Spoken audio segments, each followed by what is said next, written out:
They found him on a road no maps kept, just a ribbon of dust between Bethany and a village that didn't last. Walking in the thin, honest light before sunrise, his robe travel-worn, his hands like a carpenter's who hadn't forgotten the feel of wood, and a handful of children followed at a quiet distance, as if they were trying not to scare a deer, and an old shepherd, gaunt from one mean harvest after another, lagged behind with a wicker basket that held nothing but memory. The fields were bare, the wells tasted like metal, and the only tree that still pretended to be alive was a fig with green bravado and no fruit, a liar in leaves. And when the old man whispered that shame feels like hunger you can't confess, Jesus looked at the tree the way a physician looks at a fever, and the way a father looks at a locked bedroom door, then turned to the shepherd and said, in a voice unafraid of silence, "Do you believe life belongs only to seasons?" And the old man, who had spent a lifetime counting coins he never kept, said, "No, but I have learned to eat sorrow on schedule." And there was a soft ache in the way Jesus smiled, like someone who had read every hidden chapter of the heart and still wanted to keep reading. He reached for the bark as if greeting an old friend, closing his eyes the way people pray when they've run out of words. And the ground gave a small, humble shiver like a child waking. And the dead veins in the wood took color the way dawn takes a street. And figs swelled where none had been, the air filling with a green sweetness that made the children gasp and the old shepherd forget to be careful. But Jesus did not pluck a single fruit. He stepped back, palms open, and said, "Give first to the ones who stopped asking." So the old man went door to door in that thin village, and people who had been naming their griefs instead of their children tasted the new figs and found that they were not only sweet but also steady, like bread that refuses to be yesterday.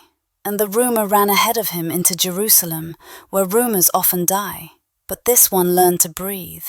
Months later, when the trouble in the city turned loud and the good were made to look guilty, the old shepherd found himself pressed into a crowd watching soldiers do their work with blank faces and a sky that couldn't decide whether to break. And he realized with a fear that felt like love that the man on the center cross was the same traveler from the road, the healer of bark and hunger. And in his trembling hands, because old hands remember, he still held a single fig from that first bloom, a quiet defiance against the Roman noise. And though he could not push through the crowd to give it, though he could not change the wind or the wood or the nails, he stood there with fruit that would not spoil, as if hope had decided to wait with him. Days after the city swallowed its own echo and the stones stopped shouting, Peter walked along where the village had been, trying to outrun his failure and outgrieve his grief.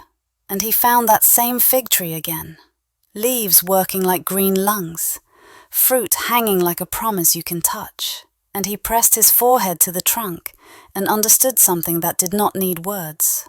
That a world can be cruel and still not be in charge. That a heart can run out of ways to fix itself and still be repaired. That the carpenter's hands had argued with death long before the tomb learned how to open. Years passed, empires practiced being forever, and a new generation grew up in the shade of that tree, eating figs and telling stories they hadn't earned. And sometimes a traveler would stop and say the bark smelled faintly of sawdust. And sometimes a mother would swear the fruit tasted like a morning she couldn't forget.